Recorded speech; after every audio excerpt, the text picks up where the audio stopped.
میں نے فوراً اپنی بیلٹ نکال کر اپنے ہاتھ پر لپیٹی اور اس آدمی کو گھوسا مارنے چلا گیا۔ جیسے ہی میں اس کو مارنے نکلا، میں نے پیچھے سے ایک پولیس کار کو آتے دیکھا تو پولیس سب کچھ دیکھ رہی ہے۔ ٹھیک کچھ ایسا ہوا جیسے کار کا حادثہ تھا۔ ظاہر ہے ہم کار میں سگریٹ نوشی جیسی حرکتیں کر رہے تھے۔ ہم ایک کار کے حادثے میں ملوث تھے، مطلب پولیس آنے والی ہے اور میں جیل جانے والا ہوں۔ پولیس نہیں آئی، پتہ نہیں کیوں، انہیں بہت دیر ہو گئی۔ تو میں نے سوچا کہ کیوں نہ بھاگ جاؤں اور اپنی کار وہیں چھوڑ دوں کہ چلو کوئی بات نہیں، بعد میں دوسری کار خرید لوں گا۔ ٹھیک میں نے یہی کیا، میں کار چھوڑ کر بھاگ نکلا اور میں اس جنگل نما علاقے میں بھاگ رہا ہوں تاکہ اپنے دوست کے گھر پہنچ کر وہاں چھپ جاؤں۔ یہ ایسا ہے جیسے میں ہالی ووڈ مووی میں ہوں، میں درختوں میں بھاگ رہا ہوں اور بعد میں شکاری کتے آتے ہیں اور ہیلی کاپٹر وغیرہ، لیکن الحمدللہ میں نہیں پکڑا گیا۔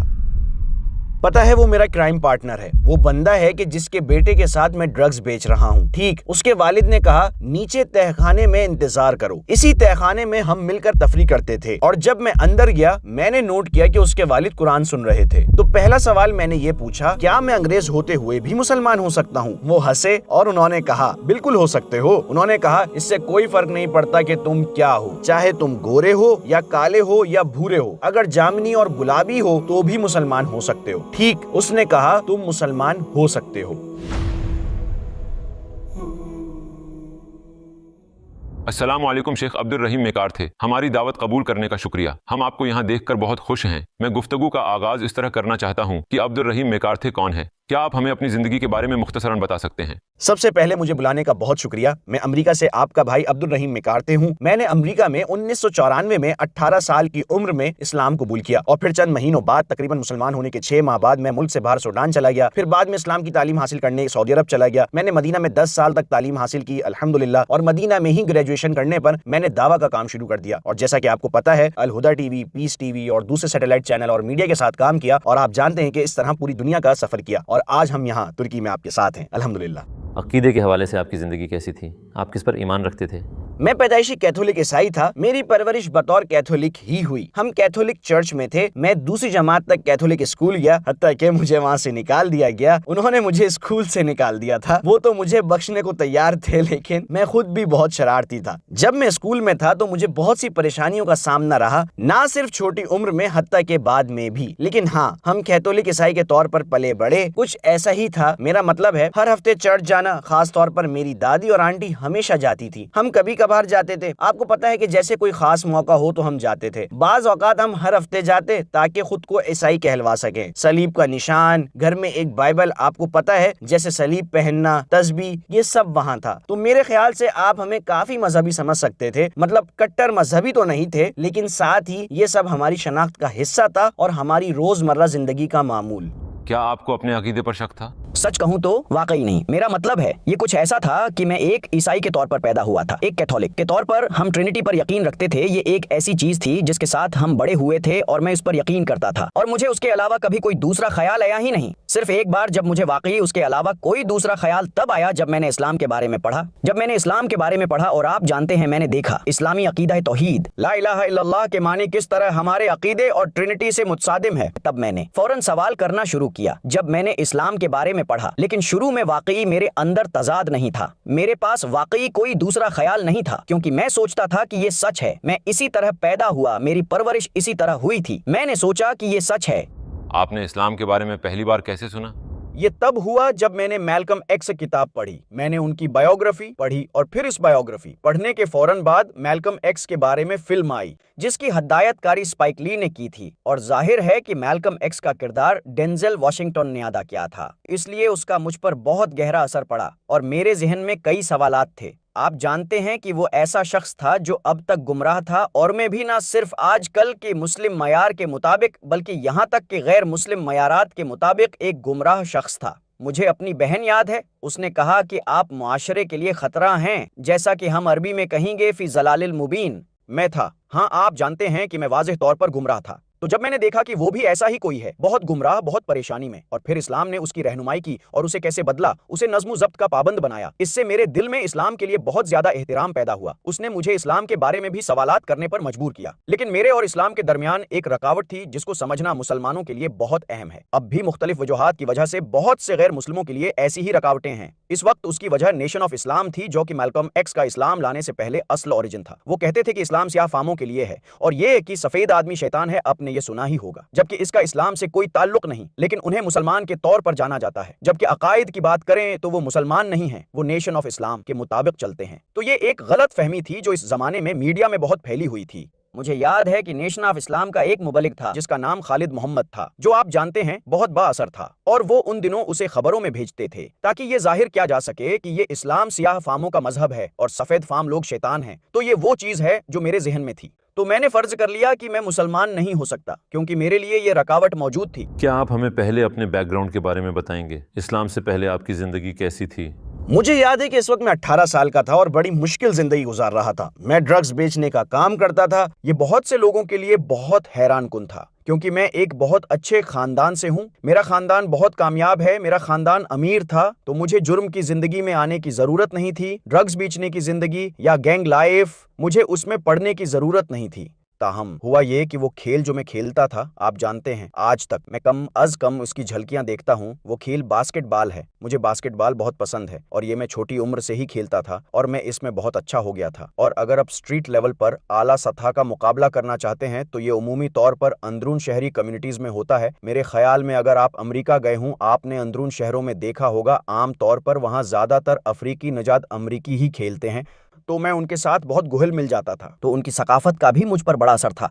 और मेरे बहुत से दोस्त अफ्रीकी नजाद अमरीकी थे और ये चीज मुझ पर बहुत ज्यादा असरअंदाज हुई। इसलिए उस तर्ज जिंदगी को देखना, इस तर्ज जिंदगी में शामिल होना ही वो चीज थी जिसने मुझे गलत रास्ते पर डाल दिया। और आप जानते हैं, इस्लाम में हम हमेशा एक अच्छे दोस्त के इंतखाब की अहमियत पर तवज्जो देते हैं। और रसूलुल्लाह सल्लल्लाहु अलैहि वसल्लम ने फरमाया, अर्रजुलु अला दीनी खलीलिही फलयंजुर अहदुकुम मन युखालिलु। इस हदीस की ताकत को देखें। उन्होंने कहा कि फर्द अपने दोस्त के मजहब पर है, और न सिर्फ उस पर बल्कि इस फर्द के दीन पर, मजहब पर उसका कितना असर नजर आता है, और जितना आप उसके साथ रहते हैं इतना उसका असर बढ़ता है। और इसी वजह से उन्होंने कहा फलयंजुर अहदुकुम मन युखालिलु, लिहाजा हर शख्स को वाकई ये देखना चाहिए कि वो किससे दोस्ती करता है। लिहाजा हमें वाकई तवज्जो मरकूज करनी होगी, और हम अभी उसके बारे में तफसील से बात कर सकते हैं, क्योंकि सिर्फ सही दोस्त का इंतखाब करने के बारे में कुरान में आयात हैं, बहुत सी आयात हैं। तो मतलब उस वक्त मेरा बेहतरीन दोस्त वो था जिसकी तर्ज जिंदगी ऐसी थी, हत्ता कि उसका एक कजन जेल में था जिसे सजाए मौत हो गई थी क्योंकि उसने किसी का कत्ल किया था। तो आप तसव्वुर कर सकते हैं कि वो भी इसी किस्म का था। और इस जमाने में जब नशा करना बहुत आम हो चुका था तो ये सब ठीक लगता था, तब जब ये सब इतना आम नहीं था। मुझे याद है कि ये इसके साथ मेरी शुरू की मुलाकातों में से एक थी, और उसने तंबाकू को लिपेटा, जैसे सिगार भी कहते हैं, जिसमें से आप तंबाकू निकालते हैं और नशा आवर चीज का इस्तेमाल करते हैं। उसने कहा कि सारे गैंगस्टर, सारे ताकतवर लोग, यहाँ के सब लोग सब ये वाला सिगरेट पीते हैं। तो उसने मुझे भी ये दिया। मैं उस वक्त बतौर एथलीट इन चीजों के खिलाफ था, लेकिन मैंने कहा ठीक है, मुझे ये अच्छा लगा, लिहाजा मुझे उसके साथ नशे की लत पड़ गई। फिर आप ऐसी तर्ज जिंदगी अपनाना शुरू कर देते हैं। ये ऐसा था कि आप जैसे चाहें वैसा पहन लें, जैसे कीमती कपड़े और ताल्लुकात वगैरह। लिहाजा बतौर एथलीट मैं इन सब चीजों के खिलाफ था, लेकिन ये इस सर्कल के लोगों के लिए आम बात थी। वहाँ सब ऐसे ही कर रहे थे, तो मैंने भी उनके साथ नशा करना शुरू कर दिया। और हत्ता कि जब बात सिगरेट नोशी पे आई, मैं जो कि सिगरेट नोशी का सख्त मुखालिफ था, लेकिन फिर जब मेरे दोस्त ने सिगरेट नोशी शुरू की तो मैंने भी शुरू कर दी। और फिर शराब नोशी। जाहिर है बतौर आयरिश अमेरिकन ये पहले ही हमारे कल्चर का हिस्सा था। अमरीकी कल्चर के हिसाब से भी कम उम्र में पीना शुरू किया, तो मैं कम उम्री से ही इन सब चीजों में मुलव्विस था, और ये मुझे नीचे गलत रास्ते की तरफ ले जा रहा था। लिहाजा एक मखसूस तरह से जिंदगी गुजारने के लिए आपको पता है, खास तौर पर जब आप मुखालिफ जेंडर के साथ हो, तो आपके पास कीमती कपड़े होने चाहिए और रईसाना अंदाजो अतवार होना चाहिए। मैंने पूछा तो तुम इस तर्ज जिंदगी को किस तरह बरकरार रखते हो? उसने कहा तुमने मेरे कजन और भाई को देखा, इसी तरह से करता हूँ। वो कीमती कारें चलाते हैं और सोना पहनते हैं, ये सब कुछ करते हैं। लिहाजा मैं इस तर्ज जिंदगी में फंस कर रह गया। शुरू में ये सिर्फ बास्केटबॉल तक महदूद था, लेकिन फिर मैं इस तर्ज जिंदगी में फंस कर रह गया। गलत माहौल में पढ़ने की वजह से स्कूल भी छूट गया। ग्रेड 11 से मैंने स्कूल जाना छोड़ दिया, हत्ता कि कुछ देर के लिए अगर मैं स्कूल जाता तो मैं अपने साथ पिस्तौल लेकर जाता, क्योंकि वहाँ दूसरे महल्ले के दुश्मन होते जिनके साथ हमारा झगड़ा चल रहा था। हम आदमियों के जत्थे के साथ आए और उनको अपनी ही महल्ले से निकाल दिया, तो ये उनके लिए बड़ी बेइज्जती की बात थी। तो अब वो बदला लेने की ताक में थे। ये बंदा कौन है? ये गोरा बंदा जो कि कार का ड्राइवर था, वो मुझे जानते थे, लिहाजा उन्होंने मुझे निशाने पर रखा हुआ था। उनको कहा गया था कि वो मुझे मार दें। जैसा कि मैंने बताया है, मुझे कत्ल किया जा रहा था, तो मुझे अब क्या करना चाहिए? मेरे दोस्तों में से एक ने मुझे स्कूल के बाद अपने घर आने की दावत दी और उसने कहा कि तुम्हें अपनी हिफाजत खुद करनी चाहिए। उसने अपने बिस्तर के नीचे से एक पिस्तौल निकालकर मुझे दिया। उसने कहा, अब तुम रहोगे या वो रहेंगे, और आप जानते हैं चैम्बर में सिर्फ एक गोली रखना। तो रोजाना जब मैं स्कूल जाता तो अपने बिस्तर के नीचे से पिस्तौल निकालकर अपनी बेल्ट में रख लेता और मैं वहां बैठकर सिर्फ उनके आने का इंतजार करता। एक दफा वो आ गए, लेकिन हम स्कूल से अपने दोस्तों के साथ उनसे दूर भाग गए। तो ये वो तर्ज जिंदगी थी जिसमें उस वक्त मैं फंस गया था। तो आपकी ज़िंदगी में तब्दीली कब आई? वो कौन सा अहम मोड़ था?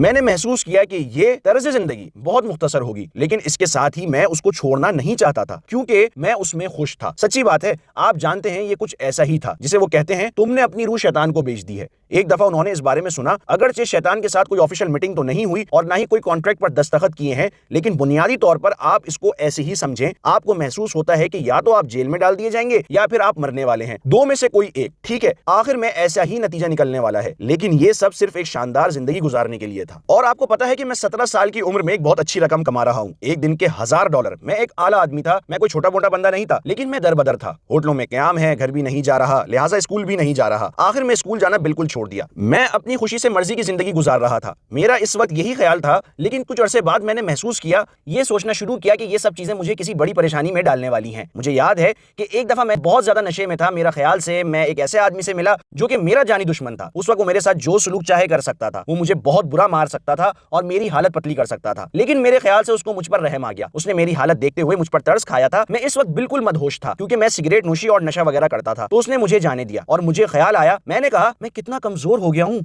इस सूरत हाल में पढ़कर। मैंने कोई खतरनाक मंशियात नहीं ली थी जैसे कि हीरोइन वगैरह। ये वो चीजें थी जो आप बेचेंगे। मैंने कभी हीरोइन नहीं बेची, लेकिन दूसरी चीजें आप बेचेंगे। लेकिन कहने का मकसद ये है कि मैंने कभी ये मंशियात नहीं ली क्योंकि मैंने देख लिया कि ये किस तरह आदमी को कमजोर कर देती हैं। लेकिन सिगरेट नोशी मुझे अच्छी लगी, लिहाजा वो मैं करता था, और अल्कोहल और उस जैसी दूसरी चीजें भी। लेकिन जब मैं इस हद तक मदहोश हो गया कि मैं अपना बचाव भी नहीं कर सकता था, तो मुझे ख्याल आया कि उसने मुझे खोखला कर दिया है। मैं बहुत कमजोर हो गया हूँ और मुझे कमजोर और खोखला होना पसंद नहीं था। तो मैं 18 साल का था जब मैंने बैठकर यह फैसला किया कि देखो अब मुझे अपने लिए बामकसद जिंदगी गुजारनी चाहिए। तो मैंने अपने लिए 6 मकसद का तयन किया, जिनमें से बेशतर अच्छे नहीं थे, लेकिन उनमें से एक मकसद अपनी हराम कमाई में इजाफा भी था। आपको पता है, जैसे मंशियात की गैर कानूनी फरोख्त और मालदार बनना। मैं अपने घर वालों के साथ रह रहा था, तो मुझे एक अच्छी सी कार चाहिए थी। मेरे पास एक मामूली कार थी, तो फिर आपको पता है कि बहुत एहतियात करनी पड़ती है। एक बात यह थी कि मुझे अपने बड़ों से बहुत फायदा मिला, और मैंने हमेशा लोगों को भी बताया, हत्ता कि बतौर मुसलमान भी, कि हमेशा बड़ों की सोहबत से फायदा उठाना चाहिए, क्योंकि वो रास्ता तय कर चुके होते हैं, वो इन मसाइल का सामना कर चुके होते हैं। तो उनके तजर्बात से फायदा उठाएं ताकि आप वो गलतियां ना दोहराएं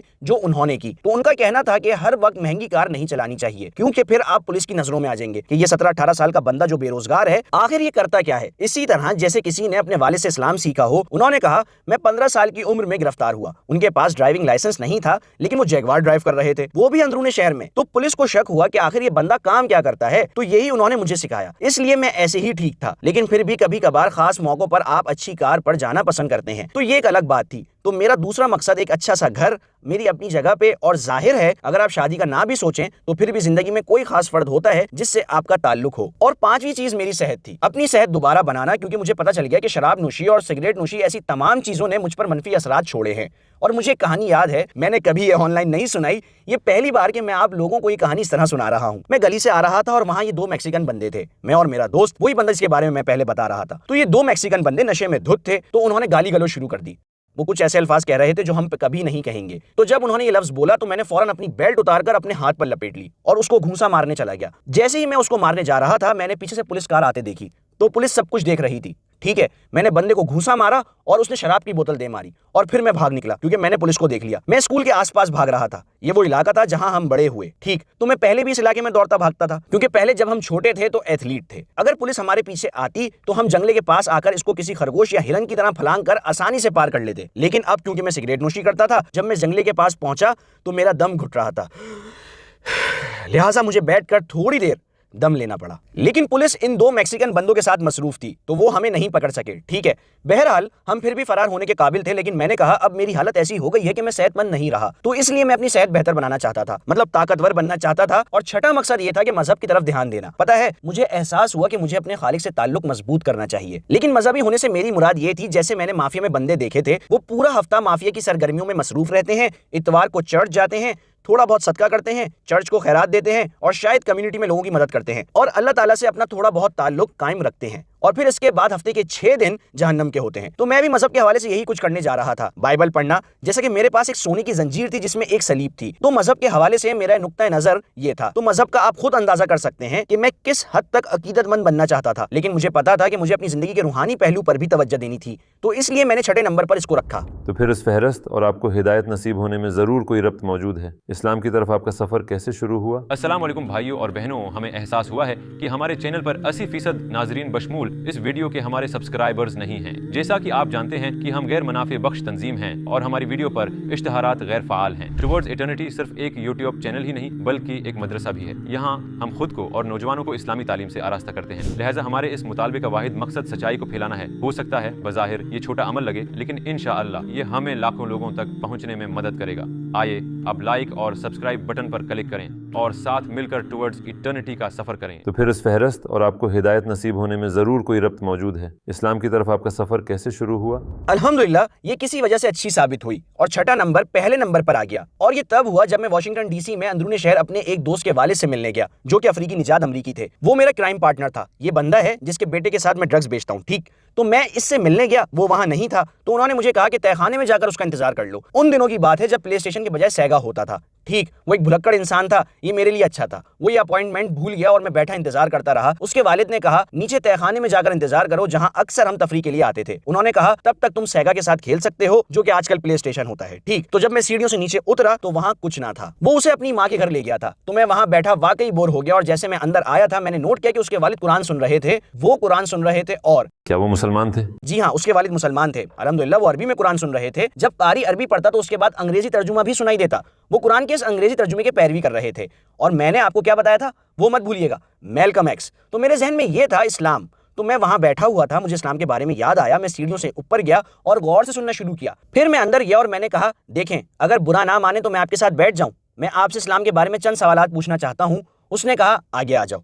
तो मैंने पहली दफा उसकी जायनमाज पर कदम रखा, अपने जूतों समेत, टिम्बरलैंड के जूतों समेत। तो उसने कहा ओ ये जायनमाज है, तुम इस पर कदम नहीं रख सकते। मुझे नहीं पता था, तो मैं बैठ गया। और पहला सवाल जो मैंने पूछा, क्या मैं मुसलमान हो सकता हूँ? क्योंकि जो गलतफहमी मुझे अब है वही गलतफहमी अब लोगों को है कि मुसलमान दहशतगर्द, बुनियाद परस्त और शिद्दत पसंद होते हैं। तो मेरी गलतफहमी इस हद तक ना थी, लेकिन नेशन ऑफ इस्लाम के हवाले से बहुत ज्यादा थी कि सिर्फ काले लोग हैं और गोरे लोग मुसलमान नहीं हो सकते। तो मैंने कहा क्या बतौर अंग्रेज में मुसलमान हो सकता हूँ? वो हंस पड़ा। उसने कहा बिल्कुल हो सकते हो। उसने कहा इससे कोई फर्क नहीं पड़ता कि तुम्हारी रंगत क्या है, चाहे तुम गोरे हो, काले हो या भूरे हो, हत्ता कि जामनी और गुलाबी भी हो जाओ तो भी तुम मुसलमान हो सकते हो। ठीक, उसने कहा तुम मुसलमान हो सकते हो और इस्लाम हर एक के लिए है। उसने मुझे इस्लाम के बारे में थोड़ा बहुत बताया। मैंने कहा ये तो बहुत दिलचस्प है, क्या आपके पास कोई ऐसी किताब है जिसे मैं पढ़ सकूं? और यही है जो हम हमेशा नौजवानों को बताते हैं। तो वो हैरान रह जाते हैं। मैं एक गैंगस्टर की जिंदगी गुजार रहा हूं, लेकिन हम मुताल्ला भी करते हैं। हम बाजारी जिंदगी गुजारते हैं, लेकिन हम मुताल्ला भी करते हैं। मैंने मैल्कम एक्स पर लिखी किताब पढ़ी। कुछ खास किताबें तो लाजमी पढ़नी चाहिए, जैसे आर्ट ऑफ वार, मैकियावेली की दी प्रिंस। मेरा मतलब है इन किताबों का खास मकसद है, लेकिन ये आपको पढ़नी चाहिए। तो हम मुताल्ला किया करते थे। तो मैंने उनसे कहा अगर आपके पास इस्लाम के बारे में किताबें हैं तो क्या मैं पढ़ सकता हूँ? अल्हम्दुलिल्लाह उन्होंने मुझे इस्लाम के बारे में 4 किताबें दी। मैंने वो ले ली और उन्हें शेल्फ में रख दिया। मैंने इस बारे में पढ़ा था कि मुसलमानों का हज़रत ईसा अलैहिस्सलाम के बारे में क्या अकीदा है। जाहिर है यही वो बुनियादी चीज़ थी जो मैं देखना चाहता था। मैं मेट्रो पर वापस जा रहा था। मैंने इस बारे में तकरीबन 20 से 30 मिनट का मुताल्ला किया, फिर मैंने इसको साइड पर रख दिया। सुभान अल्लाह, फिर चीज़ें खुद वकू पजीर हुई। जब आपको हिदायत की तलब होती है, जब आपको रहनुमाई दरकार होती है, तो चाहे आप मुसलमान हो या गैर मुस्लिम, अल्लाह ताला हर एक को निशानियां भेज देता है। अल्लाह ताला आप पर आगाही के दरवाजे खोल देता है। और बहुत से लोग, जैसे आप दावत देते हैं, लोग आएंगे और फिर कहते हैं कि हम किसी चीज़ का इंतजार कर रहे हैं। तो हकीकत यह है कि अगर आज आप यहाँ आए हैं तो ये आपके लिए कोई मायने नहीं रखता। अगर हमारे पास आखिर में वक्त हुआ तो मैं आपको एक 6 साल बच्ची की शानदार कहानी सुनाऊंगा जिससे मैं हाल ही में मिला। उसकी और उसकी माँ की शानदार कहानी है। सुभान अल्लाह, उनके इस्लाम कबूल करने की। तो फिर ऐसा क्या हुआ कि आखिरकार आपने इस्लाम कबूल कर लिया? लिहाजा 2 महीने बाद एक कार एक्सीडेंट जैसा वाकया हुआ। मैं ड्राइविंग कर रहा था, मेरा लाइसेंस मुअत्तल हो चुका था। ये तब की बात है जब तस्वीर नहीं होती थी। वो आपकी तमाम मालूमात, सिक्योरिटी नंबर या आईडी नंबर सब कुछ टाइप करते थे। वो टाइप करते थे, फिर तफसील मिलती थी। इन दिनों आपको कंप्यूटर पर किसी बंदी की तस्वीर नजर नहीं आ सकती थी, वहां सिर्फ ज़बानी मालूमात होती थी, कद, वजन और बालों का रंग वगैरह। तो मेरा एक दोस्त का कद और बालों का रंग मुझसे मिलता था, इसलिए जब भी मुझे रोका जाता तो मैं उसका नाम इस्तेमाल करता था। ये मेरी बेवकूफ़ी थी। मैं सिर्फ जुर्माना अदा करके अपना लाइसेंस वापस हासिल कर सकता था, लेकिन मैंने ये अभी तक नहीं किया था, इसलिए मैं उसका लाइसेंस इस्तेमाल कर रहा था। और जाहिर है हम कार में सिगरेट नोशी भी कर रहे थे, नशा वगैरह। तो हमसे एक एक्सीडेंट हो गया, पुलिस आने वाली है, मैं जेल जाने वाला हूँ। ये वाज़ेह था कि मैं इसका लाइसेंस इस्तेमाल करके इसके नाम से गिरफ्तारी नहीं दे सकता था। तो जैसा कि मैं पुलिस के आने का इंतजार कर रहा हूँ, ये इलाका पुलिस वालों से भरा पड़ा हुआ है, जराइम का इलाका था। पुलिस नहीं आई, पता नहीं क्यों, उन्हें बहुत देर हो गई। तो मैं सोच रहा था कि क्यों ना कार को यहीं छोड़कर भाग जाऊं, अभी चला जाता हूं और बाद में दूसरी कार खरीद लूंगा। ठीक, फिर मैंने यही किया, कार छोड़ी और भाग निकला। और मैं उस जंगल नुमा इलाके में भाग रहा हूं ताकि अपने दोस्त के घर पहुंचकर वहां छुप सकूं। ये ऐसा था जैसे मैं किसी हॉलीवुड मूवी में भाग रहा हूं। मैं दरख्तों में भाग रहा हूं, बाद में शिकारी कुत्ते आए, हेलीकॉप्टर आए, लेकिन मैं नहीं पकड़ा गया, अल्हम्दुलिल्लाह। लेकिन इसका नतीजा ये निकला कि दूसरी कार खरीदने तक मैं कार से महरूम हो गया। मैं अपने दादा दादी के घर में था और वो लोग आपको पता है कि पुराने ख्यालात के थे, वहां करने को कुछ नहीं था। बहुत उकताहट महसूस होती थी, तो मुझे किताबों का ख्याल आया। मेरे पास इस्लाम के बारे में किताबें मौजूद थी। मेरे मकासिद में नंबर 6 पर मजहबी इंसान बनना था। चलें मजहब के बारे में पढ़ लेते हैं। तो मैंने इस्लाम के बारे में इन 4 किताबों को ढूंढा, जिसमें से एक का नाम था द रिलीजन ऑफ ट्रुथ, और मैं यही देखना चाहता था। तो मैंने वो किताब खोली और इस किताब ने मुझे शुरू से ही अपनी गिरफ्त में ले लिया। मैंने इसी रात को ये किताब पढ़ ली। जुमेरात का दिन था और जुम्मे की रात थी। जुमेरात की शाम से लेकर रात तक मैंने अव्वल व आखिर पूरी किताब पढ़ डाली। ये 70-80 सफ़ात पर मुश्तमिल थी। मैंने पूरी किताब एक नशिस्त में पढ़ ली और मुझ पर 4 बातें आश्कार हुई जिसका मुझ पर गहरा असर हुआ। पहली बात तौहीद थी, इस्लामी वहदानियत, ला इलाहा इल्लल्लाह, और उसने मेरी आंखें खोल दी। मुसलमानों के अकीदे और हमारे ईसाइयत के अकीदे का बुनियादी फ़र्क, ट्रिनिटी का मसला, और ये भी कि वो कहते हैं कि बतौर मुसलमान आपके और खालिक के दरमियान राब्ते के लिए किसी दरमियानी सहारे की ज़रूरत नहीं, आपके और अल्लाह के माबैन आप बराह रास्त अल्लाह से राब्ता कर सकते हैं। जबकि ईसाइयत और कैथोलिज्म में हमें चर्च जाना पड़ेगा और अपने गुनाहों का इतराफ़ करना होगा। मुझे नहीं पता आपने पहले देखा होगा या नहीं, एक छोटे से बॉक्स में एक छोटी सी खिड़की जिसमें से आप दूसरी जानिब खड़े एक पादरी को बमुश्किल देख सकते हैं, और मुझे जाकर इस आदमी को उन तमाम गुनाहों और बुरी बातों का बताना होता है जो मैंने किए, मतलब मेरी ज़ाती गंदगी, जैसे मैं वाकई उसको दे रहा हूँ। और फिर वो कहता है कि खड़े हो जाओ, मैंने तुम्हें माफ़ किया, तुम जो कोई भी हो। लेकिन इस्लाम में हम माफ़ी के लिए बराह रास्त खालिक के पास जाते हैं, किसी दरमियानी राब्ते की ज़रूरत नहीं होती। तो इस बात का मुझ पर गहरा असर हुआ। यही असल चीज़ थी। इसके बाद 3 और चीज़ें जो मेरे जहन में अटक गईं। उनमें से एक उन्होंने नमाज की तैयारी के बारे में बताई। उन्होंने कहा जब तुम नमाज की तैयारी करो, उन्होंने कहा मुसलमान सतर का ख्याल रखता है, सबके सामने टॉयलेट का इस्तेमाल नहीं करता और बैठकर इस्तेमाल करता है ताकि उसके कपड़े नापाक ना हो। उसका भी मुझ पर बहुत गहरा असर हुआ। बहुत से लोग अक्सर इसका एहसास नहीं करते। मेरे पास एक यूट्यूब चैनल पर एक सिख की वीडियो है जो कि मुसलमान होना चाहता था और उसके लिए रहनुमाई किसी बात में थी कि उसके कुलीग ने सुन्नत के मुताबिक ट्राउजर के पांचे टखनों से ऊपर रखे थे। ये वाकई फैशनेबल लोगों का फैशन बन गया, लेकिन इन दिनों ये फैशन नहीं था। तो उसने पूछा कि तुम अपना ट्राउजर टखनों से ऊपर क्यों रखते हो? उसने कहा नबी करीम सल्लल्लाहु अलैहि वसल्लम की वजह से। आप सल्लल्लाहु अलैहि वसल्लम का तरीका ये था और हमें भी ऐसे ही पहनने के लिए फरमाया। तो उसने कहा ये लोग अपने नबी करीम सल्लल्लाहु अलैहि वसल्लम की इस कदर तामील करते हैं। उसने कहा मुझे मुसलमानों से और इस्लाम से नफरत थी। फिर उसने नबी करीम सल्लल्लाहु अलैहि वसल्लम के बारे में पढ़ना शुरू किया और उसे इस्लाम से मोहब्बत हो गई और वो इस्लाम कबूल करना चाहता था। ये वीडियो मेरे यूट्यूब चैनल पर है। तो कहने का मतलब है कि जब मैंने इस नापाकी के बारे में पढ़ा तो बतौर गैर मुस्लिम बहुत बेचैनी महसूस करने लगा। हर चंद के ये बचपन से हमारी रिवायत थी कि हम एक दूसरे के साथ खड़े होकर टॉयलेट इस्तेमाल करते थे। मुझे महसूस होता था कि ये वाकई बहुत ज़ाती होता है। जैसे कि आप देखें मगरिब में गैर मुस्लिम करते हैं, मौसम कैसा है, आज कुछ ज़्यादा ही ठंड नहीं, क्या तुमने कल वो गेम देखी? तो मैं कहता कि इन बातों का वक्त नहीं है, ठीक, ये एक ज़ाती वक्त है, खुद पर तवज्जो दें। तो मुझे बहुत उलझन होती थी। तो मैंने देखा मुसलमान ऐसा नहीं करते, बल्कि वो अलग जगह पर जाते हैं और ये एक चीज़ नीचे बैठने वाली रिवायत को हमारे यहाँ हिकारत से देखा जाता था। अगर आप बैठते हैं तो आप मर्द नहीं, सिर्फ औरतें बैठती हैं। मुझे बैठने की रिवायत में ज़्यादा सहूलत महसूस हुई। मैंने सोचा कि हम ख्वाह-मख्वाह खड़े होकर खुद को मुश्किल में क्यों डाल रहे हैं, नीचे बैठना ज़्यादा आसान है। लिहाजा उस वक्त से मैं नीचे बैठने का ही एहतमाम करता हूँ। जब से मुझे पता चला कि मुसलमान भी ऐसा करते हैं, उसका मुझ पर गहरा असर हुआ। और मुझे याद है कि कुछ देर पहले हम एक कहानी के बारे में बात कर रहे थे, मगरिब में एक औरत के बारे में। वो तकरीबन 20 सालों से तालिबे इल्मों के कपड़े धोती थी। उसने नोट किया कि तमाम तालिबे इल्मों के अंडरवियर्स पर धब्बे होते थे, नापाकी के धब्बे, गिलाजत या पेशाब के, क्योंकि हकीकत ये थी कि लोग अपनी तहरत पानी से नहीं करते थे और नीचे नहीं बैठते थे। अगर आप नीचे नहीं बैठते और पानी से खुद को पाक नहीं करते तो आपके कपड़ों पर नापाकी लग जाती है। तो कुछ ऐसा ही होता था। लिहाजा उसने नोट किया कि एक तालिबे इल्म जो कि मुसलमान था, उसके कपड़े नापाक नहीं होते थे। ये उसके लिए एक मुअम्मा बन गया। जब भी वो आता, वो हर हफ्ते उसके अंडरवियर्स देखती तो वो हमेशा साफ सुथरे होते। उसको यकीन नहीं आया ये क्या हो रहा है। तो खातून ने उससे पूछ लिया ये क्या है? میں نے 20 سالوں میں کبھی ایسا ہوتے نہیں دیکھا۔ اس نے کہا یہ اس لیے کیونکہ میں مسلمان ہوں، اور اسلام نے اور ہمارے نبی صلی اللہ علیہ وسلم نے ہمیں یہی سکھایا ہے، ہم نیچے بیٹھتے ہیں اور پانی کا استعمال کرتے ہیں۔ تو اس بات کا اس پر گہرا اثر ہوا، اسی وجہ سے اس نے اسلام قبول کر لیا۔ الحمدللہ، صرف اس طریقے سے یہ ہمارا کلچر بن گیا ہے، حالانکہ یہ کچھ نہیں ہے جو ہم کرتے ہیں، یہ دوسری چیز تھی۔ تیسری چیز اسلامی نظام تھی جو مجھے واپس میلکم ایکس کی طرف لے گیا۔ نظم و ضبط نے کس طرح اس کی زندگی بدلی، یہ بالکل واضح تھا۔ اسلام کے 5 ستون ہیں جس کی بنیاد لا الہ الا اللہ محمد رسول اللہ پر ہے، اور پھر آپ کے پاس روزانہ 5 نمازیں ہیں، آپ کے پاس مال ہے تو زکوٰۃ ادا کریں، سال میں 1 مہینے روزے رکھیں، اگر استطاعت ہے تو حج کریں، کعبے کی زیارت زندگی میں 1 دفعہ، بہت خوب، حلال اور حرام سب واضح ہے، اور ہاں حد بندی۔ میں نے کہا کہ مجھے بھی یہی چاہیے، مجھے یہی نظم و ضبط چاہیے، بالکل میلکم ایکس کی طرح۔ اس نے میری زندگی کو سیدھے راستے میں ڈالنے میں مدد کی ہے، مجھے یہ پسند ہے، حتیٰ کہ پہلے سے ہی پسند ہے۔ سبحان اللہ۔ دیکھیں، ہمیں فطرت کو سمجھنے کی ضرورت ہے، قدرتی مزاج کو، فطری رجحان کو، وہ قانون جو ہر انسان میں تخلیق کیے گئے، یہ ہر ایک کے پاس ہیں۔ جب ہم دعویٰ دیتے ہیں، ہم دوسروں کو سکھاتے ہیں، ہم مسلمانوں کو دوبارہ اسلام کی طرف لانے کی کوشش کر رہے ہیں، فطرت یہی ہے۔ وہ اسے اپنے اندر محسوس کرتا ہے۔ جب آپ اپنی ماں کے بارے میں کہانی سناتے ہیں تو آپ دل سے محسوس کرتے ہیں، یہ فطری بات ہے، مجھے اور مذہبی بننا ہے، یہ مسلمانوں کے لیے ہے، غیر مسلم ہیں تو ان کے لیے بھی ہو سکتا ہے۔ آپ کو پتہ ہے شاید تلاش یا صفائی کچھ زیادہ ہو، لیکن یہ یہی ہے۔ حتیٰ کہ میں نے تب بھی محسوس کیا جب میں ملٹری جوائن کرنے گیا، کیونکہ میں نے خود کو سدھارنے کا ارادہ کر لیا، لہٰذا میں بحریہ جوائن کرنے گیا۔ میرے والد نے روکا کہ ٹھہر جاؤ، کچھ وقت لے لو، ایک دم اتنا سخت فیصلہ مت کرو۔ تو میں واپسی اسی جہالت میں چلا گیا، بازاری زندگی میں، اور پھر میں اسلام میں داخل ہوا الحمدللہ۔ تو آخر میں میرے ساتھ اچھا ہی ہوا، لیکن مجھے پتا تھا کہ مجھے یہی ڈسپلن اپنی زندگی میں چاہیے، تو یہ مجھے اسلام میں مل گیا۔ اور آخری چیز یہ مسئلہ تھا کہ بطور مسلمان عقیدہ رکھنا کافی نہیں، اور زیادہ تر مسلمانوں کو یہی فرق سمجھنے کی ضرورت ہے، کیونکہ زیادہ تر مسلمان یہ سوچتے ہیں کہ میں نے کلمہ پڑھ لیا یہی کافی ہے، حالانکہ ایسا نہیں ہے۔ لہٰذا مصنف نے واضح طور پر کہا اگر آپ کلمے پر عمل نہیں کرتے اور آپ کے افعال میں اس کا اثر نہیں ہے تو صرف مسلمان کہلانا کافی نہیں ہے، پھر آپ بھی جہنم جا سکتے ہیں۔ تو میں نے اس چیز کو بہت منصفانہ پایا، عیسائیت کی طرح نہیں جس میں ہم یقین رکھتے ہیں۔ حضرت عیسیٰ علیہ السلام آپ کے گناہوں کے کفارے کے لیے فوت ہوئے، آپ یقیناً جنتی ہیں، لہٰذا ایک اچھا عیسائی وہ ہے جو بڑے پیمانے پر خیرات کرتا ہے، جب وہ مرتا ہے تو وہ جنتی ہے۔ تو کوئی بندہ جو مافیا میں ہے، قاتل ہے، لیکن اگر وہ عیسائیت پر یقین رکھتا ہے تو جب وہ مرتا ہے وہ بھی جنتی ہے، تو پھر اس صورت میں جہنم کون جانے والا ہے؟ ٹھیک، جہنم کس کے لیے ہے؟ تو میں نے اس کو بہت منصفانہ پایا کہ صرف کلمہ پڑھنا کافی نہیں، لیکن اس کلمے کو اپنے افعال میں بھی دکھانا چاہیے۔ لہٰذا میں نے وہ کتاب پڑھنے کے بعد فوری فیصلہ کیا کہ میں اسلام قبول کرنا چاہتا ہوں۔ تو الحمدللہ اگلے ہی دن میں نے اپنے دوست کے والد کو بلایا جو کہ خود نو مسلم تھے، وہ مجھے واشنگٹن ڈی سی کے اسلامک سینٹر میں لے گئے اور میں نے کلمہ شہادت پڑھ لیا۔ جب آپ نے کلمہ پڑھا تو کیسا محسوس کیا؟ کیا آپ ہمیں وہ لمحات بتائیں گے؟ کلمہ پڑھنے سے پہلے میں بہت نروس تھا، کیونکہ انہوں نے مجھے بتایا کہ مجھے کلمہ شہادت پڑھنا ہے، ایسے نہیں کہ میں گواہی دیتا ہوں کہ اللہ کے سوا کوئی معبود نہیں، کوئی عبادت کے لائق نہیں، شہادت پڑھنا اور اللہ کو قبول کرنا وہ بھی انگلش میں، ایسے نہیں۔ انہوں نے کہا تمہیں عربی میں پڑھنا ہوگا۔ اشہد کیسے کہوں؟ میرا ایسا تھا جیسے وہ کہہ رہا ہو۔ میں نے کہا میں الفاظ نہیں بول سکتا، مجھے سمجھ ہی نہیں آ رہی تھی، اول درجے کا ہسپانوی، لیکن میں ان الفاظوں کو سمجھ نہیں سکتا تھا، تو پھر میں اس غیر ملکی زبان کو کیسے یاد رکھ سکتا تھا؟ یہ میرے لیے بہت مشکل تھا، تو میں بہت نروس تھا۔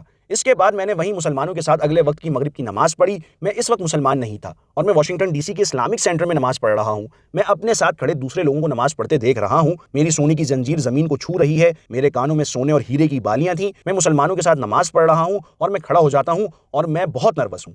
اس نے کہا فکر مت کرو، آگے آسانی ہوگی۔ اس نے کہا جو میں کر رہا ہوں وہی کرو، جیسے کہ عربی بول چال میں کہتے ہیں، وہ کہتے ہیں نا کہ یہ تو حلوہ ہے، یہ تو حلوہ ہے، تو یہ واقعی زبان کے لیے حلوہ ثابت ہوا، بہت آسان، جب یہ زبان سے بہت ہی آرام سے نکلا۔ ایک حیرت انگیز احساس نے میرے اندر جنم لیا، ایسا لگا جیسے میرے اوپر سے منو بوجھ اتر گیا ہو۔ جیسے ہی آپ کلمہ پڑھتے ہیں تو کچھ ہوتا ہے، اشہد ان لا الہ الا اللہ و اشہد ان محمد رسول اللہ، اور پھر بھائی چارے کا مظاہرہ ہوتا ہے، ہر کوئی آپ کے پاس آتا ہے، مطلب آپ سے باتیں کرتا ہے، مبارکباد دیتے ہیں، گلے لگاتے ہیں، اور اسی قسم کی چیزیں، بہت ہی اعلیٰ احساسات ہیں الحمدللہ۔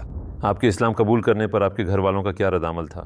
میرے گھر والے میرے مسلمان بننے پر بہت خوش ہوئے، اسلام کی وجہ سے نہیں بلکہ ان تبدیلیوں کی وجہ سے جو اسلام سے میرے اندر آئیں، بہت مثبت تبدیلیاں۔ تو الحمدللہ انہوں نے دیکھا کہ اسلام نے مجھ پر بہت اچھے اثرات مرتب کیے ہیں، اس لیے وہ اس بات سے بہت خوش تھے، اور شاید ان کا خیال تھا کہ یہ زیادہ عرصے تک نہیں رہے گا، لیکن مختصر مدت کے لیے ہی صحیح میری یہ تبدیلی ان کے لیے خوش آئین تھی الحمدللہ۔ حتیٰ کہ اب بھی وہ تعاون کرتے ہیں، میرے اپنے گھر والوں کے ساتھ بہت مضبوط تعلقات ہیں الحمدللہ، تو اس سے کوئی مسئلہ نہیں ہوا الحمدللہ۔ انہوں نے تو شروع سے ہی بہت تعاون کیا، حتیٰ کہ مجھے یاد ہے کہ میرے دادا جو کہ یو ایس ملٹری میں تھے، وہ دراصل اس انفینٹری سے تھے، وہ پہلی انفینٹری جو کہ ہٹلر کے زوال کے بعد دوسری جنگ عظیم میں جرمنی گئی تھی، اور وہ اپنے پرانے فوجی ساتھیوں کے ساتھ آن لائن بات چیت بھی کرتے تھے، اور آن لائن ہی نہیں فون پر بھی، اور وہ کہتے تھے، وہ ان کو بتا رہے تھے، مجھے نہیں پتا کہ ان کے پاس کیا ہے۔ انہوں نے کہا مسلمانوں کے پاس آپ کو پتا ہے کہ مسجد ہے، قرآن ہے، وہ کہتے مجھے نہیں پتا کہ یہ کیا ہے لیکن مجھے یہ پسند ہے۔ وہ کہتے لڑکا بدل گیا ہے، وہ کہتے یہ اب بہت اچھا ہو گیا ہے، یہ اب گھر میں رہتا ہے، رات کو دیر تک باہر نہیں رہتا ہے، اور گھر میں سب کی مدد کرتا ہے۔ تو وہ واقعی خوش تھے ان تمام تبدیلیوں سے جو مجھ میں ظاہر ہوئیں الحمدللہ۔ مسلمان بننے کے بعد آپ کو سب سے بڑا کون سا چیلنج درپیش تھا؟ میرے لیے تو یہ ایک لائف اسٹائل تھا، جس لائف اسٹائل میں میں تھا تو اس کو چھوڑنا میرے لیے بہت مشکل تھا، کیونکہ یہ بالکل باہر میرے دروازے کے سامنے تھا، میں آسانی سے اس طرف واپس جا سکتا تھا۔ لیکن دراصل مجھے میرے ایک دوست نے کچھ کہا تھا، اور اس نے کہا تھا کہ اسے دیکھو ذرا فلاں فلاں، کیونکہ میں اسلام قبول کرنے کے 1-2 دن بعد دوبارہ بازاری زندگی میں چلا گیا، اور پھر اس کے 9 دن بعد میں مسلمان بنا۔ تو اس نے کہا تھا اسے دیکھو یہ خود کو مسلمان کہتا ہے، اس نے کہا اس میں اور ہم میں کوئی فرق نہیں۔ تو اس بات کا مجھ پر گہرا اثر ہوا، اس کا یہ کہنا بجلی بن کر میرے دل پر لگا، اور میں نے اپنے آپ سے کہا تم کیوں مسلمان ہوئے؟ یا تم اللہ تعالیٰ کے قرب کے لیے مسلمان نہیں ہوئے، زیادہ مذہبی بننے کے لیے؟ تو حقیقت میں 1-8 مہینے تک میرے اندر لڑائی چلتی رہی، میں واقعی میں اپنے پیٹ میں بیماری محسوس کر رہا تھا، ایسا لگ رہا تھا جیسے میں الٹی کر دوں گا، کیونکہ میں اس جگہ جانا نہیں چاہتا تھا جو بالکل دروازے کے باہر تھی، لیکن میں اپنے اوپر زبردستی کرتا کہ باہر نہیں جانا، اور اپنے آپ کو زبردستی مسجد کی طرف دھکیلتا تھا۔ ہر بندہ جو خود کو بدلنا چاہتا ہے، اپنے لیے بہتری چاہتا ہے، تو اس سے کوئی فرق نہیں پڑتا کہ کتنی بڑی مشکل ہے، آپ آرام سے اسے پار کر لیتے ہیں۔ مجھے کچھ یاد ہے، آپ ایسے بھی کہہ سکتے ہیں اگر آپ خود ڈھالنا چاہتے ہیں تو آپ کو مشکل کا سامنا ہوگا، اور ان تمام میٹھی چیزوں سے اور ہر چیز سے جو آپ کے پاس ہے ہاتھ دھونا پڑیں گے، لیکن آخر میں آپ خوشی کو پا لیں گے۔ تو بعض اوقات آپ کو وہ خوشی پانے کے لیے مشکل حالات سے گزرنا پڑتا ہے، اور میرے لیے یہ مشکل الحمدللہ زیادہ دیر تک نہیں تھی، 1-1.5 مہینے کا عرصہ تھا، لیکن جیسے کہ میں نے کہا کہ اس ماحول میں رہتے ہوئے تو یہ ایسا نہیں تھا۔ میرے آس پاس مسلمانوں سے مجھے بہت مدد ملی، اور ہمارے نبی کریم صلی اللہ علیہ وسلم نے بھی مکہ میں سب سے پہلی چیز جو قائم کی تھی وہ دارالارقم ابن ابی الارقم تھا، جو 9 مسلموں کے لیے ایک چھوٹا سا سینٹر تھا مکہ کے اندر 9 مسلموں کا خیال رکھنے کے لیے، لہٰذا وہ مل کر آتے اور ایمان سیکھتے اور اپنے عقائد مضبوط کرتے۔ تو الحمدللہ اگر آپ اسی پر دوبارہ نظر ڈالیں تو شاید اسی چیز نے بہت زیادہ آسانی پیدا کی، اگر مجھے وہ ماحول نہ ملا ہوتا تو میں کیا کرتا۔ الحمدللہ پہلا بندہ جسے آپ نے دعوت دی وہ کون تھا؟ پہلا بندہ جسے میں نے دعوت دی وہ میرا قریبی دوست تھا، جو اس وقت تمام مسئلوں کی جڑ تھا۔ جب ہم بری چیزوں کی بات کر رہے تھے میں آیا اور اسے بھلائی کی طرف بلایا الحمدللہ، اور اس نے اسلام قبول کر لیا، لیکن وہ نہیں، وہ جس سے ہم نے ڈرگز ڈیلنگ اور اس سب کے بارے میں بات کی تھی، ڈرگ ڈیلر کا بیٹا نہیں بلکہ دوسرا والا، جس نے مجھے پہلے یہ سب سکھایا، دوسرے بندے کے پاس جانے سے پہلے جس نے مجھے یہ سب چیزیں سکھائیں، شروع میں یہ سب کچھ اپنے بھائی اور کزن سے، تو وہ پہلا بندہ تھا جسے میں نے دعوت دی۔ الحمدللہ ہم بہت گہرے دوست تھے، اس نے شہادت دی، لیکن اس کا سفر میرے جیسا نہیں تھا، مطلب وہ تھوڑا گمراہ ہو گیا تھا، لیکن مجھے اب بھی امید ہے کہ وہ واپس آ جائے گا۔ میں نے اپنے کئی دوستوں کو دعوت دی، جن میں سے کئی نے اسلام قبول کیا، جبکہ کچھ نے سننے سے بھی انکار کر دیا، کچھ نے سنا، ایک نے مجھے کہا وہ 1 سال کے عرصے تک اسلام قبول کرے گا کیونکہ وہ اپنی عیاشی میں بہت مصروف تھا۔ تو یہ کہ میرا ان پر اچھا اثر پڑا، میں نے اپنے گھر والوں سے بھی بات کی، زیادہ توجہ میں نے اپنی دادی کو دی، کیونکہ میری دادی وہ انسان ہیں جنہوں نے مجھے پروان چڑھایا۔ جب میں 5 سال کا تھا تو میرے والدین میں علیحدگی ہو گئی تھی، تو دادی ہمیشہ میرے ساتھ رہیں۔ اس وقت ہم کل 6 بچے تھے، میرے بھائی کزن وغیرہ کو ملا کر 4 ہم بہن بھائی اور 2 میری آنٹی کے بچے، تو اس وقت صرف 4 تھے۔ اس وقت میں بہت چھوٹا تھا، میرے ایک بہن اور بھائی میرے بعد آئے، لیکن میں اس وقت بہت چھوٹا تھا اور بہت بگڑا ہوا بچہ تھا، میں اپنی دادی سے بہت ہلا ہوا تھا۔ تو اب وہ بوڑھی ہو چکی تھی، وہ ویل چیئر پر تھیں، لیکن میں اس بات کو یقین نہیں بناتا کہ جب میں قرآن پڑھوں، میرا سفر قرآن کے ساتھ تھا، تو میں اس کو زور سے پڑھتا تھا تاکہ وہ مجھے یہ پڑھتے ہوئے سن سکیں۔ اور جب میں نے ان کو اس بارے میں بتایا کہ ہم اسلام میں کس چیز پر یقین رکھتے ہیں اور بطور مسلمان حضرت عیسیٰ علیہ السلام کے بارے میں کیا عقیدہ ہے، تو وہ حیرت زدہ رہ گئیں، ایسا جیسے انہوں نے کوئی بھوت دیکھ لیا ہو۔ تو ان کے اثرات کچھ ایسے تھے، اور مجھے یاد ہے کہ جب ایک دفعہ میں ان کو غسل میں مدد دے رہا تھا، میں نے ان سے کہا کیا آپ کو ان سب باتوں پر یقین ہے جو میں کہہ رہا ہوں؟ کیا آپ سمجھتی ہیں کہ یہ سچ ہے؟ تو انہوں نے کہا ہاں۔ تو میں نے کہا میرے ساتھ دہرائیں۔ میں نے ان کو ایمان کی گواہی کی وضاحت دی، اور پھر میں نے ان کو عربی میں کلمہ پڑھایا، اور انہوں نے میرے ساتھ یہ پڑھا الحمدللہ۔ اس کے بعد میں سفر پر نکل گیا، اور پھر مجھے ان کے ساتھ زیادہ وقت گزارنے کا موقع نہیں ملا، لیکن میں نے عالموں سے پوچھا ہے، اور انہوں نے کہا کہ انشاءاللہ وہ بطور مسلمان فوت ہوئی ہیں، ان کا کلمے پر یقین تھا، حتیٰ کہ اگر وہ عمل نہ بھی کر سکیں، کیونکہ اس وقت تک وہ بہت ضعیف ہو چکی تھیں، 1-2 سال پہلے ہی ان کا انتقال ہوا ہے، لیکن میں دوسرے ملکوں گھومتا رہا، اس لیے ان کے ساتھ زیادہ وقت گزارنے کا موقع نہ مل سکا، لہٰذا میرے لیے یہ بھی بہت بڑی بات ہے، کیونکہ میری دادی میرے والدین کے ساتھ بھی تھی، لیکن ان کی ذات کا مجھ پر گہرا اثر تھا۔ الحمدللہ انہوں نے بھی کلمہ شہادت پڑھا تھا۔ آپ دعویٰ دینے کے لیے بہت سے ممالک گئے، تو کیا آپ کو کوئی ناقابل فراموش واقعہ درپیش آیا؟ الحمدللہ بہت سے واقعات ہیں، میرے خیال سے اگر ہم بتانا شروع کریں تو ہم اس پر پوری ایک قسط بنا سکتے ہیں، میں آپ کو اتنے واقعات بتاؤں گا، لیکن فی الحال تو میں آپ کو ورلڈ کپ کی 2 مختصر کہانیاں سناؤں گا۔ جیسے کہ آپ جانتے ہیں کہ حالیہ ورلڈ کپ میں نے دعویٰ کے لیے شرکت کی، مجھے ایک بہن سے فون کال موصول ہوئی جو کہ خود بھی دعویٰ کا کام کرتی تھی، قطر سے ایک بہن، اس نے کہا کہ ایک 6 سالہ امریکی بچہ ہے جو کہ اسلام قبول کرنا چاہتا ہے۔ میں نے کہا 6 سالہ بچہ، اس کو کیا سمجھ ہے اس بات کی، مطلب 6 سال کا بچہ، یہ کوئی مذاق ہے؟ انہوں نے کہا ہم چاہتے ہیں کہ آپ آ جائیں، اور میں سوچ رہا ہوں کیونکہ بہت مصروفیت تھی، تو میں سوچ رہا ہوں میں وہاں جاؤں گا، 6 سال کا بچہ، یہ کس طرح ہوگا؟ مجھے یاد ہے کہ میں نے عبدالرحیم گرین سے رابطہ کیا اور کچھ دوسرے بھائیوں سے، میں نے جان فونٹین کو بتایا، وہ بھی وہیں تھے، اور کچھ دوسرے قریبی بھائیوں کو بتایا کہ کسی کو ایسا تجربہ ہوا، حتیٰ کہ ہمارا اپنا دعویٰ کا گروپ تھا، میں نے کہا کسی کو ایسا تجربہ ہوا ہے؟ میں نے کہا مجھے کیا توقع رکھنی چاہیے، مجھے نہیں پتا کہ میں کیا توقع رکھوں، تو میں وہاں گیا، اور جیسا کہ میں سوچ رہا ہوں میں کہہ رہا ہوں، ٹھیک ہے, بچے کی والدہ جو کہ بظاہر بہت تعاون کرنے والی تھیں, پہلے خود ان کو اسلام سے واقفیت حاصل کرنی چاہیے. چونکہ بچہ سیکھ رہا ہے تو ماں کو بھی سیکھنا پڑے گا. ماں کیوں نہیں قبول کر رہی؟ اگر بچہ قبول کر رہا ہے تو میں شروع میں ان دونوں کے ساتھ بیٹھا. والدہ نے مجھے بتایا کہ وہ کافی عرصے سے کویت میں پڑھاتی رہی ہیں, اب وہ قطر میں ہیں اور وہ یہاں بہت خوش ہیں اور واپس کبھی بھی امریکہ نہیں جانا چاہتی. اور بچے نے کہا کہ وہ مسلمان بچوں میں رہتا ہے, اس کے سارے دوست مسلمان ہیں اور جس طرح اس نے پہلی جماعت کی اسلامیت کے اسباق پڑھے تو اس سے اس پر گہرا اثر پڑا اور اس کے ساتھ ہی اس نے مسلمان ہونے کا فیصلہ کیا. اور والدہ نے کہا اس نے مجھے اپنے ساتھ لگا کر ریسرچ کروائی, اسلام کے بارے میں پڑھوایا اور میں نے اس کو سکھایا. مطلب وہ اپنے بچے کے لیے ریسرچ کر کے اس کو دے رہی تھی, لہٰذا بچہ پوری طرح قائل ہے. اور پھر اس نے بچے سے سوالات کرنا شروع کیے, جیسا کہ ہم نماز کیوں پڑھتے ہیں؟ کیونکہ اللہ تعالیٰ نے ہمیں سب کچھ عطا کیا ہے تو صرف وہی ایک ہے جو عبادت کے لائق ہے. مطلب اللہ تعالیٰ پر اس کا یقین تھا اور میں حیرت زدہ رہ گیا. وہ صرف 6 سالہ بچہ تھا. اللہ اکبر, ماشاء اللہ, تبارک اللہ. اور اس کو اسلام سے متعلق اچھی خاصی معلومات تھیں اور اپنی عمر سے کہیں زیادہ تھیں, بالکل سمجھدار لوگوں کی طرح. یہ بہت ذہین ہے, ماشاء اللہ, تبارک اللہ. تو میں نے کہا ٹھیک ہے, اس کو اچھی طرح پتا ہے کہ وہ کیا کرنا چاہتا ہے. والدہ نے کہا در حقیقت یہ مسلمان بننا چاہتا ہے تو میں اس کا ساتھ دینا چاہتی ہوں. میں نے کہا یہ تو بہت اچھا ہے, میں نے سوچا بھی نہیں تھا کہ ایسا ہوگا. انہوں نے کہا وہ عیسائی ہیں لیکن میں اس کا ساتھ دینا چاہتی ہوں. اگر یہی اس کی خواہش ہے تو میں پوری کرنا چاہتی ہوں, میں اس کو مسلمان بنانا چاہتی ہوں اگر یہ یہی کرنا چاہتا ہے. والدہ نے کہا میں نے خود اسے سکھایا, خود اسے قائل کیا ہے. انہوں نے کہا کہ وہ کافی عرصے تک اس سلسلے میں اپنے بچے سے بات کرتی رہی ہیں, یہی اس کی خواہش ہے تو میں پوری کرنا چاہتی ہوں. اس بچے سے بات کرنے پر معلوم ہوا کہ وہ واقعی سمجھدار ہے اور واقعی قائل ہو چکا ہے. اس نے بہت سی غلط فہمیوں کی بھی جواب دی جو کہ اس عمر میں میرے لیے بہت حیران کن تھا. تو یہ کہ الحمدللہ اس نے کلمہ شہادت پڑھ لیا, مطلب یہ بہت شاندار تھا. اس وقت میں اور میری ایک بہن جو کہ ہمارے ساتھ تھیں وہ ایتھوپیا سے تھیں, تو ہم فوراً والدہ کی طرف مڑے اور کہا کہ آپ کا اپنے بارے میں کیا خیال ہے؟ اور یہی سوال شروع سے میرے ذہن میں تھا. آپ نے ہی سارا کام کیا, اس کے ساتھ ریسرچ کی, تو آپ کو بھی اسلام کے بارے میں معلوم ہونا چاہیے. والدہ نے جواب دیا میں اسلام پر یقین کرتی ہوں اور میں پوری طرح سے قائل ہوں, لیکن میں مزید ریسرچ کرنا چاہتی ہوں. مجھے خاص وقت کا انتظار ہے. بہت سے مسلمانوں کو یہ غلط فہمی ہوتی ہے, خاص وقت, خاص یہ وہ. میں نے کہا دیکھیں آپ کو اس سے زیادہ خوبصورت وقت نہیں ملے گا, میرا بھروسہ کریں. حقیقت تو یہ ہے کہ اگر آپ اپنے بیٹے کے ساتھ ہی کلمہ شہادت پڑھ لیں تو یہ احساس بہت خوبصورت ہوگا. ہم نے ان سے اس پر مزید گفتگو کی تو انہوں نے کہا آپ لوگ ٹھیک کہتے ہیں, یہ ایک یادگار دن بننے جا رہا ہے. میں اپنے بچے کے ساتھ ہی کلمہ شہادت پڑھ رہی ہوں, لہٰذا اس نے بھی کلمہ شہادت پڑھ لیا. یہ ایک نئی کہانی تھی, سبحان اللہ, جو میں نے ابھی تک کسی کو نہیں سنائی, تو آپ لوگ پہلے ہیں جنہیں میں یہ سنا رہا ہوں. یہ بہت شاندار کہانی تھی, سبحان اللہ, بہت جذباتی. وہاں موجود بہنیں اور سب لوگوں کی آنکھوں میں آنسو آ گئے. میرے پاس کچھ خوبصورت تصاویر بھی ہیں, میں آپ کو دے سکتا ہوں. انہوں نے اس کے اسکول میں ایک بڑی سی پارٹی بھی کی, بہت سے تحائف دیے. یہ بہت خوبصورت وقت تھا الحمدللہ. آج کل آپ کون سے پروجیکٹس پر کام کر رہے ہیں؟ میں فی الحال یہاں استنبول میں ہوں. یہاں ہماری صحابہ اکیڈمی ہے جو تربیت پر فوکس کرتی ہے. ہم اپنا زیادہ تر کام عربی میں کرتے ہیں. ہم کچھ پروگرام انگریزی میں بھی کر رہے ہیں. میں انگریزی ڈپارٹمنٹ کا ہیڈ ہوں اور اکیڈمی کے بڑوں میں سے ایک ہوں. میں مختلف دعوی پروجیکٹس میں ایرا کے ساتھ کام کرتا ہوں. اب ہم ساؤتھ امریکہ اور افریقہ پر زیادہ توجہ دے رہے ہیں. میں اپنے بھائی عدنان رشید کے ساتھ افریقہ میں ہی تھا. افریقہ میں تنزانیہ اور ملاوی میں اچھا ٹرپ رہا اور میں ون امہ چیریٹی کے ساتھ بھی کام کر رہا ہوں. میں ان کا ایمبیسڈر ہوں اور چیریٹی کا شیخ ہوں, تو میں ان کے ساتھ بھی بہت سے کام کرتا ہوں. ابھی ہم لبنان میں بارڈر پر شامی پناہ گزینوں کے ساتھ تھے, تو الحمدللہ یہی اہم چیزیں ہیں جو کہ میں کرتا ہوں اور social media per on line بھی کرتا ہوں. تو الحمدللہ یہی کچھ اہم چیزیں ہیں.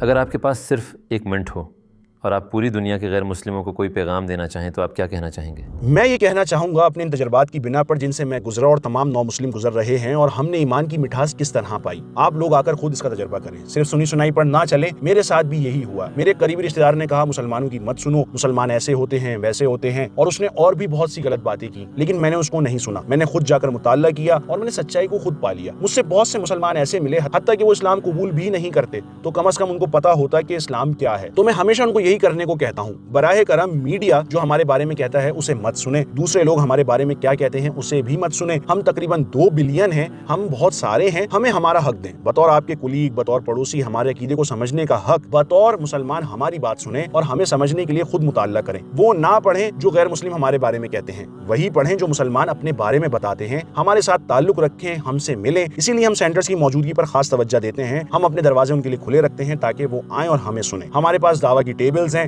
ہمارے معلوماتی اسٹالز. آپ انہیں دنیا بھر کے مختلف شہروں کے سینٹرز میں کال کر سکتے ہیں جہاں لوگ آ سکتے ہیں. مثال کے طور پر یہاں ترکی میں سلیمانیہ, آیا صوفیہ میں یہ معلوماتی سینٹرز موجود ہیں جہاں لوگ آ کر مسلمانوں کے ساتھ بیٹھ سکتے ہیں اور خود ان کو سنتے ہیں, خود تجربہ کرتے ہیں اور اسلام سیکھتے ہیں, اور پھر اپنے لیے خود فیصلہ کرتے ہیں جیسا کہ ہم سب کرتے ہیں. اگر وہ یقین کر لیتے ہیں کہ یہی سچا مذہب ہے تو بسم اللہ, پھر پیروی کرتے ہیں, اور اگر نہیں کرتے تو کم از کم آپ براہ راست مسلمانوں سے ہی سمجھتے ہیں کہ اسلام در حقیقت کیا ہے. الحمدللہ.